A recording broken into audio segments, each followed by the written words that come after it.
नमस्कार, बहुत स्वागत है सभी दर्शकों का। मैं मीरा राजपूत। इस समय हम हैं हरियाणा के मेन सिटी झज्जर में। आप सोचिए कि इस जिले की लगातार आपको कवरेज तो दिखा रहे हैं, पर हमारे यूथ कहाँ है। ये कोशिश हमारी भी थी कि ढूंढे, उनसे भी बातचीत करें, क्योंकि अभी तक का उम्र दराज लोगों से बातचीत होते हुए आपने देखा है। क्या उन्होंने कहा, बीजेपी को पसंद करते हैं या नापसंद करते हैं, कांग्रेस को पसंद करते हैं या नापसंद करते हैं, हरियाणा इस बार किसके नाम पर करने जा रहे हैं। तो इस समय हम हैं हरियाणा में और देखिए ये है आप पास में ही झज्जर की अनाज मंडी, उसके काफी करीब है। लोग भी रोड के किनारे काफी मिल चुके हैं, जिनको हमने रोक भी लिया है। एक रिक्शा चालक भैया को भी रोक लिया है, तो पहले उनसे ही बातचीत कर लेते हैं, क्योंकि उन्होंने सवारी भरी हुई है, तो उनसे पहले पूछ लेते हैं माहौल क्या है। उसके बाद आते हैं अपने यूथ पर। हरियाणा का यूथ इस बार किस तरफ है, हवा किधर ले जाएगा, लहर किधर ले जाएगा, क्या बड़ा फैसला करके बैठा है। क्योंकि दिन जैसे कम हो रहे हैं, नेता नगरी छटपटा रही है कि हमारे हित में बातें होंगी या नहीं होंगी। तो सबसे पहले आपसे ही बात कर लेती हूँ, आप भी यूथ ही हैं, नाम क्या है आपका? अमित कुमार प्रजापति। अच्छा, अमित कुमार प्रजापति। तो बताइए इस बार क्या करने जा रहे हैं प्रजापति जी, किस तरफ मूड मिजाज है आपका? कांग्रेस पार्टी को वोट अच्छा, जाएगी। कांग्रेस पार्टी को। हाँ जी। वोट नहीं बताना होता है, समर्थन मतलब समर्थन किसको? समर्थन कुछ भी मान लो आप। अच्छा, कुछ भी मान ले तो खुला समर्थन उन्हीं को है। बिल्कुल खुला है। क्यों है, बीजेपी को क्यों नहीं है, उनको क्यों पसंद नहीं कर रहे हैं आप? इसके राज्य में कुछ नहीं है जी, बीजेपी के राज्य में अच्छा, बीजेपी के राज में कुछ नहीं दिखा, कुछ नहीं है जी। तो पसंद नहीं सड़कें आई टूटी सरकार? हुई है, सब कुछ तो सरकार पसंद नहीं आई कुछ है, पसंद खास? नहीं। चलिए लोगों से बात कर लेते हैं जो और भी यहाँ पर हैं। आप बताइए भैया, नाम क्या है आपका? मेरा नाम विश्वेंद्र है मैम। तो इस बार क्या माहौल आपको हरियाणा में दिख रहा है? यूथ क्या सोच के बैठा है कि जब उस बटन को दबाएगा तो मुद्दा क्या होगा आप लोगों के दिमाग में? यूथ के लिए सबसे बड़ा बेरोजगारी का मुद्दा है मैम जी। मैं खुद एक यूथ हूँ, 29 साल का मैं होने वाला हूँ 23 दिसंबर को, और मैंने 1 साल हो गया। 23 दिसंबर को 29 साल के होने जा रहे हैं, और मैंने 1 साल पहले हाँ। पटवारी की नायब तहसीलदार के फॉर्म भरे हुए हैं जी।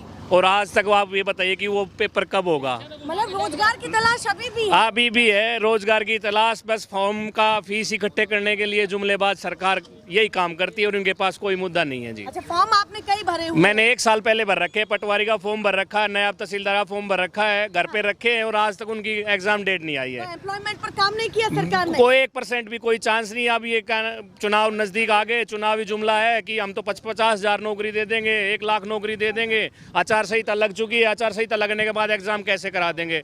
एग्जाम हो भी गए और इन्होंने लिस्ट अगर लगा भी दी, उसके बाद फिर कोर्ट में चले जाएंगे बच्चे, उस पर स्टे होता रहेगा, 5 साल में जाके पता लगेगा। सरकार टाल रही है भर्तियों को, पर कहीं ना कहीं नायब सैनी जी ने ये घोषणा की है कि अब रोजगार भी मिलेगा और किसानों पर ध्यान भी दिया जाएगा, और सभी फसलों पर एमएसपी की बात की उन्होंने, रोजगार की बात की, किसानों के कर्ज की बात की है। एक के बाद एक बड़े ऐलान हुए हैं चुनाव की तारीखों से ठीक पहले। क्या कहना चाहते हैं? किसान आंदोलन हुआ था दिल्ली मैम, हाँ। तब भी बीजेपी सरकार हरियाणा में थी और सेंटर में भी बीजेपी सरकार थी। इनको भला करना होता तो ये तभी ना कर देते। इन्होंने हाँ एमएसपी के लिए बोल दिया कि एमएसपी हम लागू करेंगे, एमएसपी आज तक लागू नहीं हुआ। इन्होंने किसानों को खालिस्तानी बोल दिया, तो ये कहाँ से किसानों के प्रति संवेदना कर रखते हैं? सरकार पे विश्वास नहीं रहा? सरकार पे किसी का विश्वास नहीं है, जहाँ किसान मजदूर किसी का नहीं है जी, यूथ का भी नहीं है। कितना लग रहा है कि कितना टक्कर में है बीजेपी की, ये बताइए। बीजेपी मेरे को नहीं लगता मैडम 20% में भी हरियाणा में। अच्छा, 20% में भी नहीं है हरियाणा? बिल्कुल मैम, 20% में भी नहीं है। ये तो आपने बहुत बड़ी बात उगल दी है मैम, बहुत बड़ी। मैं इसलिए कह रहा हूँ, आप भी पत्रकार हो, आप भी देखते हो। दीपेंद्र हुड्डा जी की यात्रा चल रही है हरियाणा मांगे हिसाब, उसमें आप देख रहे हैं कितने यूथ भी है, हमारे बुजुर्ग भी हैं, तो सभी रैली को समर्थन दे रहे हैं आप? बिल्कुल मैम, हम बिल्कुल समर्थन दे रहे हैं। आप पहले से ही कांग्रेसी हैं या फिर बीजेपी पर आपने? नहीं मैम, हम पहले से कांग्रेसी नहीं है। हमारे पिताजी मैम जिला अध्यक्ष थे चौटाला पार्टी से, 35 साल हम INLD में रहे हैं। अच्छा। तो ऐसी कोई बात नहीं है कि हम की कांग्रेसी हैं कभी से और कांग्रेस का प्रचार कर रहे हैं। हाँ। कांग्रेस का कोई प्रचार नहीं है, जो धरातल पर चीजें हैं वो आपको बता रहे हैं। बीजेपी को कभी सपोर्ट नहीं किया मैम हमने। नहीं किया? नहीं जी। तो इस बार आपका कांग्रेस की तरफ रुझान है? बिल्कुल मैम, कांग्रेस में युवा सरकार बनेगी, दीपेंद्र हुड्डा जी मुख्यमंत्री बनेंगे। भूपेंद्र तो घोषणा भी नहीं की है मुख्यमंत्री चेहरे की, आप लोग पहले से ही ये चीज बोल रहे हैं। मैम देखो, मैं आपको पहले ही बताया, झज्जर तक सोनीपत में भूपेंद्र सिंह हुड्डा जी के अलावा कोई नहीं है जी। अच्छा, हाँ जी, तो हुड्डा जी ज्यादा मजबूत लग रहे हैं। हुड्डा जी मजबूत नहीं है जी, कैंडिडेट नहीं है, मुख्यमंत्री है आने वाले। तो जनता की पहली पसंद जनता की पहली पसंद जी भूपेंद्र सिंह हुड्डा जी हैं, उसके बाद दीपेंद्र सिंह हुड्डा जी हैं। तो सीटों का आकलन भी बता दीजिए कि कितनी सीटें आने वाली है कांग्रेस की, कितनी बीजेपी? पिछली बार बीजेपी ने 75 पार का नारा दिया था, अब की बार कांग्रेस बिना कोई नारा दिए 75 पार सीटें लेने जा रही है मैम। चलिए भैया, और मोदी जी का अगर मैजिक चल गया तो फिर क्या मोदी जी, करेंगे? ये तो बहुत बड़ा मुद्दा है, क्योंकि मोदी जी जहाँ जहाँ जाते हैं अपनी एक बहुत बड़ी छाप छोड़ के आते हैं। मोदी जी का मैजिक चलता तो इनको 2 करोड़ वोट इधर उधर करने का इधर उधर नहीं करनी पड़ती लोकसभा चुनाव में, ना ही इनको टीडीपी सरकार का समर्थन लेना पड़ता, ना ही बिहार से नीतीश सरकार का समर्थन लेना पड़ता। इनका जादू मैम खत्म हो चुका है, अब कोई जादू वगैरह नहीं है यहाँ पे। जादू नहीं चलेगा? कुछ नहीं चलेगा मैम, अब चलेगा सिर्फ हाथ। चलिए भैया, वो कह रहे हैं जादू खत्म हो चुका है बीजेपी का। आप भी आगे आइए, क्या काम करते हैं, रुके हैं आप, बताइए थोड़ा सा अपने बारे में। मैं जर्नलिस्ट हूँ। हाँ, अच्छा, खुद ही जर्नलिस्ट है तो ज्यादा अच्छे से बता पाएंगे, बात करेंगे या नहीं? एक्चुअली मैं बादली का वो सर्वे कर रहा था। हाँ। बादली और झज्जर का। हाँ। तो अभी तक मैंने जितना 15 दिनों तो में अभी पाया। एक नागरिक के तौर पर आप खड़े हैं हमारे माइक पर, आप भी आ गए निशाने पर, क्या कहना चाहते हैं कि हरियाणा का माहौल क्या है? एज अ पॉलिटिकल एक्सपर्ट मैं बताऊं हाँ। तो मैंने अभी तक जो भी ग्राउंड लेवल पे देखा है, हाँ। तो अब एक चेंज आ रहा है, वेव आ रही है। अच्छा। बिकॉज एक पॉपुलैरिटी एक दीपेंद्र सिंह हुड्डा की बहुत बढ़ रही है अचानक से। हाँ। और दूसरी तरफ बीजेपी के, ये आपके सर्वे में निकल रहा है? हाँ, ये मेरे सर्वे में। और मेन पॉइंट्स इसके क्या होंगे? पहलवान आंदोलन और किसान आंदोलन। अच्छा, इस पर मुद्दा है। हाँ, ये बिल्कुल बहुत अच्छा मुद्दा है जिसे कांग्रेस को यूज़ करना चाहिए। और क्योंकि इससे किसान प्रताड़ित हुए थे, असली में वाकई में हुए थे, क्योंकि इतना बड़ा आंदोलन हुआ था। और बाकी पहलवान आंदोलन भी, जिसमें अभी तक ब्रिजभूषण जो है उसे, वो भी अभी तक खुला आज़ाद घूम रहे बढ़िया। तो ये तमाम मुद्दे आपको लगता है कि इस बार के चुनाव में हावी रहेंगे? बिल्कुल होंगे। और जिसका कांग्रेस के लिए आपको क्या लग रहा है कि कांग्रेस के लिए वीक पॉइंट क्या है जो अगर वो करेगी तो उसके लिए नुकसानदायक है? अगर एक पत्रकार की हैसियत से आपने बताया कि वही आपका प्रोफेशन है, तो ये भी मैं जानना चाहती हूँ, थोड़ा सा बिल्कुल, बताएं बिल्कुल। कि वीक पॉइंट क्या होगा कांग्रेस वीक पॉइंट का मैंने इस एरिया का भी मैंने देखा कि यहाँ पर हमारे पास 2200 उम्मीदवार है 90 सीट के लिए। और अगर कांग्रेस एकजुट नहीं होती, इसके सारे उम्मीदवार एकजुट नहीं होते, तो इसका फायदा उठाएगी बीजेपी डायरेक्टली। अच्छा, और मतलब आप कह रहे हैं कि जो अगर कहीं ना कहीं फूट देखने के लिए मिली तो वो नुकसानदायक कांग्रेस को होगी। जैसे यहाँ पे किसी को, काफी है। हाँ, अगर कुलदीप वैसे को टिकट नहीं मिले, क्या पता कि इंडिपेंडेंट खड़े हो जाए, तो फिर सारा फायदा बीजेपी को हो तो जाएगा। पूरे हरियाणा का पूछती हूँ, क्या लगता है आपको कि मुद्दा क्या रहेगा, एक हावी मुद्दा क्या रहेगा? क्योंकि नायब सैनी भी अभी अभी बने हैं, क्या कहना है उनके बारे में? नायब सैनी और खट्टर दोनों ने ही इतना बड़ा इम्पैक्ट नहीं बनाया, इतनी छाप नहीं बनाई है अभी तक। हाँ। जो छाप हुड्डा की आ रही है ना, हुड्डा और उनके बेटे के, हुड्डा से ज़्यादा पॉपुलैरिटी अब दीपेंद्र सिंह हुड्डा की हो चुकी है हरियाणा में। हाँ, तो ये टू बी ऑनेस्ट बोल रहे हैं आप? टू बी ऑनेस्ट बोल रहा हूँ मैं। चलिए भैया, उन्होंने भी अपनी बातों को बता दिया, और लोगों से भी बात करती हैं। आप बताइए भैया, क्या कहना है? यूथ से तो खास करके बात करूं, पर आप तो यूथ भी हैं और थोड़ा उम्र दराज वाले मामले में भी जा रहे हैं, बिल्कुल थोड़ा बीच बटा। बीच में, हाँ जी। तो बताइए क्या कहना चाहते हैं कि इस बार का माहौल कहाँ है और किस? हुड्डा सरकार का माहौल है मैम। अच्छा, हुड्डा सरकार। हाँ जी, आप अभी भैया से पूछ रहे थे एमएसपी पे। हाँ, थोड़ा बता दीजिए। एमएसपी पे क्या हुआ, आप लोगों ने भी देखा होगा, केवल लाठी चार्ज, आंसू गैस के गोले, यही हुआ ना किसानों के साथ, इससे अलग कुछ नहीं हुआ ना। तो सरकार ने तो ये भी कहा कि हम आपकी बातों को मानेंगे, अभी कहाँ मानना? घोषणा किया है। एक मिनट, आप एक बात बताओ मेरे को, उस एमएसपी पे जो इतना बड़ा ड्रामा सरकार ने किया, वो खुद उस फर्स्ट पॉइंट पे भी आके बात कर सकते थे किसानों से, हाँ, लेकिन नहीं किया। हाँ। जब वो भीड़ इकट्ठी हुई, वो भीड़ किसकी थी? वो कोई वैसी भीड़ नहीं थी, या पैसों में लाई हुई भीड़ थी, वे उन मजदूर किसानों की भीड़ थी जो पूरा दिन खेतों में लगे रहते हैं। सवाल भी उठाए कि भैया ये भीड़ तो वो है जो राजनीतिक चीजों से प्रभावित है। मैम एक बात बताइए, आप पत्रकार हैं, जी। आप हर एक जगह जाते हो, जी। आप अपने साथ कितने बंदों के ले जाओगे आप अपना काम करने के लिए? केवल आप 2 या 3 होगे, इतना ही होगा, या 4 हो जाओगे? आप भीड़ ले जाओगे, आप कितने पैसे खर्च कर लोगे? एक दिन ले जाओगे क्या? 13 महीने ले जाओगे? इतने लंबे समय तक किसी भीड़ को पैसे दे सकते हो? तो आपको लगता है कि किसान आंदोलन का मुद्दा भी सर सबसे बड़ा मुद्दा, और जो हमारी बहन विनेश के साथ हुआ, क्या वो अच्छा था बुरा था, क्या था, आप बता दीजिए। उसमें तो दोनों पक्ष में बातें हो रही हैं। बीजेपी कह रही है कि विपक्ष राजनीतिक स्टंट खेलने की कोशिश कर रहा है, विपक्ष ये कह रहा है कि बेटी को सहारा ना दे सकी बीजेपी। दोनों कोई बात नहीं मैम। मंत्र पे बैठने की उनको नौबत क्यों आई? अगर विपक्ष राजनीति खेला था तो वो सत्ता पक्ष तो वही थे ना। जंतर मंतर पर जब वो बेटियां बैठी, उनके साथ पुलिस ने, सरकार ने कैसा व्यवहार किया था? अभी आपको क्या लगता है कि 2-3 मुद्दे वो जो आपको लगता है कि बीजेपी के लिए लुटिया डुबोने वाले, बेरोजगारी, हाँ। महंगाई, हाँ। किसान आंदोलन, जी। और MSP, हाँ। और खिलाड़ी, हाँ। खिलाड़ी, हाँ, तो ये 3-4 मुद्दे ये मुद्दे इसे हैं। बेटी के साथ गलत होगा ना मैम, कह रहे हैं जी? जब किसी की बहन बेटी के साथ गलत होता है, वो रोड पे इसलिए आती है कि उनको न्याय नहीं मिला जी। ना, जिसको अपना प्रोफेशनल उसका कुश्ती का है, जब वहाँ वो ठीक चल रही है और उसके साथ कोई गलत हुआ है, वो तभी तो इतना बड़े उस पे आई है। और लेकिन उसने उसको फिर भी साबित किया अब मैं कहाँ तक खेल सकती हूँ, लेकिन सरकार ने फिर उसको वहीं ला के छोड़ दिया। इस पर सवाल उठाए जा रहे हैं कि वो डिस्क्वालीफाई हुई, सरकार को कदम उठाना चाहिए था, पर बीजेपी कह रही है जितनी हमसे कोशिश हो सकती थी हमने की। कहाँ की मैम? हाँ। एक जगह भी आके ये बता दो हमने वहाँ उस पर मुद्दे पे आके भाई हमने जनता का साथ दिया। मैडम ये कोशिश एक जगह भी, कहीं भी क्या उनके साथ जो टेक्निकल टीम थी, हाँ। कोच थे, हाँ। भाई उनके क्या बोलते हैं डॉक्टर थे, क्या वे हर एक चीज प्रॉपर करने के लिए तो थे ना उनके साथ। हाँ। ये बाप वहाँ भाई हम नहीं जा सकते, शायद आप भी नहीं पहुंचे होगे वहाँ पे, हाँ। ठीक है, उस पे आप जाके ये बता सकते हो अब वहाँ क्या गलत हुआ क्या अच्छा हुआ, लेकिन तो उसके अंदर को तो पता है ना उस बहन के, तो उसके साथ क्या गलत हुआ। लगता है कि विनेश फोगाट की जो गलत बातें हैं हुआ। वो भी दिमाग में है आपके? सबके है जी, बिल्कुल सबके। चलिए, उन्होंने कई सारी बातों पर जोर दिया है, रोजगार की बातें की हैं, साथ में उन्होंने किसानों की भी बातें की हैं, उन्होंने विनेश फोगाट की बातों को भी याद दिलाया है। आपके झज्जर से तो वो होकर के भी गुजरी हैं, आपने स्वागत किया, आंखों में आंसू थे, उस समय क्या महसूस हो रहा था आप लोगों को? मैम वो हमारी बहन है, हाँ। वो कोई दूर नहीं है। अब आप हमारी बहन के साथ गलत होगा तो हमें क्या महसूस होगा? आप केवल आप भी हमारी बहन ही है, क्या मानने क्या महसूस मतलब करेंगे? मैं ये पूछना चाहती हूँ एक मतलब ठीक है मैम, सरकार आज सरकार के साथ लड़ना हाथापाई का नहीं है, अब वोट का है, अब उनको बताएंगे। मतलब आप कह रहे हैं सरकार के साथ लड़ना हाथापाई का नहीं है, वोट से है, अब वोट से बताएंगे। उससे पहले अच्छा है? समझाएंगे नहीं सरकार को? क्या 10 साल समझा के तो देख लिया, हमारे बुजुर्ग रोड पे आ गए, हमारे साथी रोड पे आ गए, हमारी बहनें रोड पे आ गई, और इससे ज्यादा क्या समझाएं? तो अब सीमा आपको लगता है कि पार हो गई?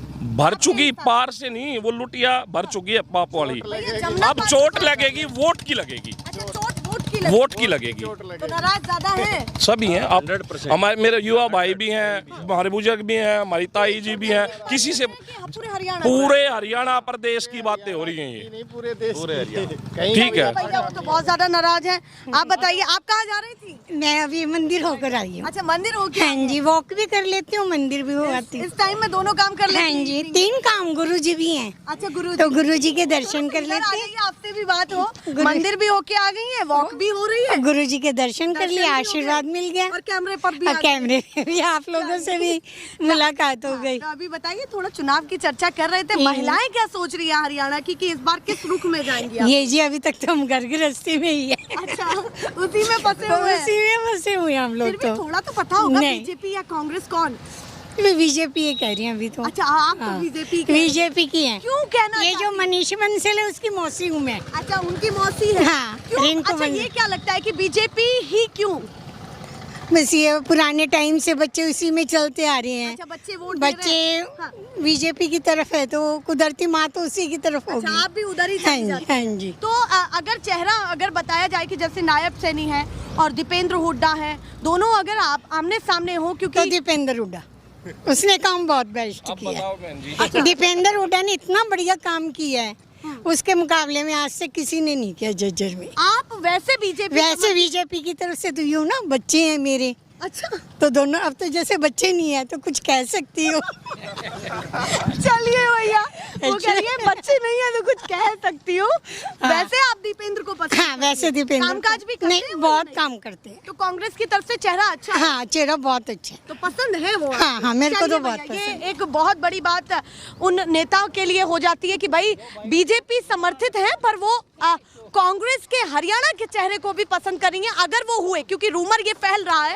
आपसे भी बात करना चाहती हूँ, आप बताइए जी, आप क्या कहना चाहते हैं? काम काज क्या करते हैं आप? काम काज मजदूरी करते हैं। मजदूरी करते हैं। आवाज तो डाउन लग रही है। डाउन अपने आप ही लगेगी। लगातार चोट लग रही है। अच्छा, लगातार चोट लग रही है। चुनाव को कैसे देख रहे हैं कि इस बार अपने पूरे राज्य का मुखिया किसको चुनेंगे आप? मुखिया चुनेंगे, हमारे यहाँ तो है दीपेंद्र। अच्छा, हाँ, कांग्रेस को ही। वैसे हाँ, इन्होंने तो दिखा दी अपनी, 2 बार लगातार चोट मार दी। जैसे भी हमारे भाइयों में फर्क आ गया आपस में, अब उनको चोट मार दी, किसने चोट मार यही दिया? चोट है वोट की। भाई सेंटर में सरकार हर जगह इनकी कोई काम हो नहीं रहा कहीं भी। मजदूर है, किसान है, वो तो हर बंदा मारा ही जा रहा है। उसकी कहाँ, किसकी कहाँ सुनवाई हो रही तो है? आपको लगता है मजदूर किसान की सुनवाई नहीं होगी? कहीं कोई सुनवाई नहीं हो रही, सब दिखावटी काम तो है। मजदूर की पहली पसंद अभी कांग्रेस है फिलहाल। हाँ। शिफ्ट हो गए। पहले बीजेपी पर भरोसा किया था? नहीं किया था, वोट भी दी थी बीजेपी अच्छा, की। वोट भी दिया हाँ, था। वैसे तो कांग्रेस ही है शुरू से ही। अच्छा, हाँ, पर पर वो वोट एक बार पिछला था शुरू में वो लहर से आई, उस टाइम भाग गए सब। अच्छा, लहर से आई फिर भाग गई। हाँ, अभी वापस फिर आ गए। अभी वापस क्या करें तो। इस बार आपको कहीं ना कहीं परिवर्तन की लहर में ज्यादा है, मतलब बदलाव चाहते हैं हाँ, आप। बदलाव चाहते हैं। चलिए भैया, कुछ शब्द ऐसे आ जाते हैं कि जनता बहुत भोली है, समझ नहीं पाती है। आपसे बात करना चाहती हूँ सर, आप बताइए, महिला की खास करके महिला की भी बात सुन ली आपने, युवा की भी बात सुन ली, मजदूर की भी सुन ली। आपका निर्णय इस बार क्या है कि क्या करने जा रहे हैं? मेरा निर्णय कांग्रेस की तरफ है। कांग्रेस की तरफ है। हाँ। क्यों है कांग्रेस की तरफ? पूरा हरियाणा का ही है। अच्छा, पूरे हरियाणा का लग रहा है। हाँ। तो बदलाव है, बदलाव पूरा है। कितनी सीटें लगती है इस बार बदलाव में आ जाएंगी कांग्रेस? 60 से ऊपर आएंगे। 60 से ऊपर। हाँ। बड़ा बहुमत कह रहे हैं आप। हाँ, बड़ा बहुमत। तो आपको लगता है कि किसी के साथ गठबंधन की जरूरत नहीं है? नहीं, कांग्रेस को किसी के साथ गठबंधन की जरूरत नहीं है। इतनी हरियाणा- मजबूत है? हाँ, इतनी मजबूत है हरियाणा। पर जैसा मैंने सबसे पहले प्रश्न पूछा कि मोदी मैजिक चल गया तो फिर क्या करेंगे? मोदी मैजिक कहीं नहीं चल रहा अब अब, नहीं पूरे चल- भारत में नहीं चल रहा। ना यूपी में चला, ना बीजेपी के पास कोई मुद्दा है। अब बीजेपी सब ने देख ली है और 10 साल का राज देख लिया है। पर किसी का सरकार तो बन किसी गई। का वो तो गठबंधन की सरकार है। उसको मानते नहीं है? नहीं, वो तो आप कह रहे हो ना, चेहरा है मोदी का। मोदी का चेहरा तो फ्लॉप हो चुका है। अच्छा, फ्लॉप हो गया मोदी जी का बिल्कुल, चेहरा। हाँ। नहीं मानते कि किसी चुनाव में जीत की चाबी हो सकते हैं वो? नहीं, अयोध्या में ही नहीं हुआ। राम मंदिर का मुद्दा था, वहीं हार गए तो। और दूसरा, जहाँ मोदी खड़ा था वहाँ दिखाया भी नहीं वो कितनी पीछे से चल रहा था। बड़ा मुश्किल से जीतता है, बड़ी मुश्किल से जीतता है। 1.5 लाख वोटों 1.5 लाख, इतना बड़ा नेता बता रहे हो आप विश्व स्तर का। 1.5 लाख से 6 लाख से 7 लाख से ऐसे जीतते हैं बड़े नेता तो। अच्छा, आप कह रहे हैं कि उनकी खुद की सीट हाँ। पर भी वोट प्रतिशत जो दिखा है बिल्कुल वो बिल्कुल। कहीं ना कहीं। अगली बार मैं ये कह रहा हूँ, मोदी चुनाव हारेगा और मोदी कोई चेहरा नहीं होगा इस देश का। बीजेपी उसको हटा देगी। तो विपक्ष मजबूत लग रहा है उतना? काफी मजबूत है। चलिए भैया, ये जनता अपने हिसाब से बता रही है और कौन ये कितना। जो मुद्दे बता रहे हैं ना महिलाओं के, कल महिलाओं की, पहलवानों की कोई जो गवाही थी ना कोर्ट में, जी। उनकी सिक्योरिटी भी हटा ली। बीजेपी तब भी राजनीति कर रही है, हर एक ये मामले पे कर विनेश रही है। फोगाट ने सवाल भी उठाया है कि जो गवाही देने के लिए कहीं ना दे रखी थी ना, वो भी हटा दी थी। यानी कि भय का माहौल है दिल्ली अब भी। पुलिस ने ये कहा है कि इन सभी बातों को दरकिनार करके उन्होंने इनकार किया है कि ऐसा कुछ नहीं है। क्या कहना चाहते हैं? नहीं है, हर जगह राजनीति करते हैं, भय का माहौल करते हैं वो तो। चलिए भैया, उन्होंने कहा बह का माहौल। आप बताइए जी, बहुत देर से इंतजार में खड़े हैं आप कि मैं कुछ बोलूं, तो बताइए अब क्या बोलना चाहते हैं? बोलने लायक है ही नहीं क्योंकि नहीं। अच्छा, बोलने लायक है नहीं। हाँ। ये राजनीति किसी की नहीं है। इस श्री राम का भरोसा नहीं, इतिहास का दूसरा हम नाम नहीं लेना चाहते। विश्वास विश्वास नहीं दो किसी को। आने वाला कर्म किसी का नहीं है। ये भाईचारा की राजनीति, अगर किसी का भाईचारा रहा तो राजनीति रहेगी, ना किसी का राजपाट रहेगा नहीं, ना ईसा रहेगा ना मूसा। बर्तरी 2000 ईसा। ये 47 की आज़ादी हुई भारत में, 1 सदी होती आ रही उसको, कितने 77 साल हो गए। आप कह रहे हैं वही अगर आज़ादी होगी, हाँ। भाईचारा नहीं रहा तो राजनीति भी नहीं रहेगी। नहीं, राजनीति कोई नहीं रहेगी तो सर। पहली चीज आपके भाईचारे पर है। हाँ, भाईचारे पे रहे। चलिए भैया, उन्होंने तो भाईचारे पर बात कह दी है। आप भी कुछ कहना चाहते हैं आखिरी तो बता दीजिए जो भी मन में है आपके। मेरे मन में, मैम आपने थोड़ी देर पहले पूछा था कि मोदी मैजिक चल रहा। जब राम और शिव ने इसको ही नकार दिया, जनता तो अपने आप ही नकारेगी। अयोध्या में हार के, केदारनाथ में हार के सीट, तो कहाँ मोदी मैजिक चल रहा है तो मैडम? नहीं चलेगा, बिल्कुल नहीं चलेगा मैडम, कांग्रेस आएगी। राज्यों का चुनाव है, आपको लगता है कि केवल हरियाणा में जीत है या फिर कश्मीर जैसे, महाराष्ट्र जैसे और राज्यों जैसे में फाइट देखने के लिए मिली? इन्होंने बोला कि हमने वो धारा 300 कितनी थी वो 370 हटा दी। उसके बाद भी इन्होंने एक कैंडिडेट नहीं उतारा जम्मू कश्मीर में। इसका जादू होता तो वहाँ पे कैंडिडेट उतारते ना, तब पता चलता इनको कि कितना मैजिक चल रहा है मोदी का। और चारों स्टेट में मैं आपको डंके की चोट पे बता रहा हूँ कि कांग्रेस आने जा रही है। मतलब आप विपक्ष को बहुत भारी भरकम उसमें देख रहे हैं? बिल्कुल है मैम, विपक्ष अच्छी स्थिति में, तभी तो अब मैम ये काम नहीं कर पा रहे अपना। जो इनका घमंड था कि कुछ भी लिया है उसको ही पास कर दिया, किसी को बोलने नहीं दे रहे थे। तो ऐलान पर विश्वास तो करिए, नए मुख्यमंत्री के ऐलान पर विश्वास क्यों नहीं है आपको कि भैया चेंज हुए, खट्टर के बाद दूसरा चेहरा आया है तो बदलाव का रुख तो होगा? ऐलान तो बीजेपी नया करेगी। ऐलान तो मोदी ने भी किया था 15 लाख रुपए खाते में आएंगे। हमारे तो खाते में नहीं आए मैडम आज तक। 15 लाख के भरोसे में नहीं, 15 लाख के भरोसे पे नहीं। बात आपने पूछा है कि जो क्या नाम है कि घोषणाएं, जो घोषणाएं और ये चुनाव आता तब इनके मुंह पे पता नहीं क्या क्या घोषणा होती है। बोले हर साल 2 करोड़ नौकरियां देंगे, किसको दी नौकरियां? सबसे पिछड़ा हरियाणा रह रहा है। हमारी पहलवान बहनों को देख लो, किसानों को देख लो, या आप यह लगा लो 2016 में जाट आरक्षण हुआ जो हरियाणा में, उसके बाद मोदी का एक शब्द भी नहीं आया, ना आरक्षण पे आया, ना किसान आंदोलन पे आया, ना हमारी बहन विनेश फोगाट और ये संगीता बजरंग पूनिया जो बैठे थे उन पे एक शब्द भी इन्होंने बोला। और विनेश फोगाट के होते इन्होंने ट्वीट कैसे किस मुँह से कर दिया? अब की बार कांग्रेस सरकार 75 पार। चलिए भैया, वो कह रहे हैं अब की बार कांग्रेस सरकार 75 पार। आपसे भी बात कर लूं, थोड़ी सी तो बात कर ही सकती हूँ। बताइए क्या माहौल है कांग्रेस का पूरा?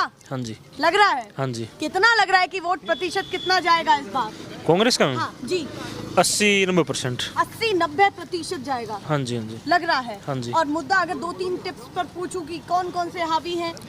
मैम कांग्रेस राज में मेट्रो, एम्स और अपना थर्मल पावर प्लांट और अपना झज्जर रेलवे स्टेशन, वो सब कांग्रेस राज में। और अब बीजेपी राज में 10 साल में कुछ भी नहीं, ना कोई मेडिकल कॉलेज, ना अपना कोई मेट्रो, ना रेल, कुछ भी नहीं मैम। तो कुछ नया नहीं दिखा। कुछ भी नया नहीं। चलिए भैया, ये जनता है अपने हिसाब से बात कर रही है, कुछ और भी लोग हैं उनसे भी बात कर लेते हैं। आप बताइए जी। हम तो जी कांग्रेस के सपोर्टर हैं।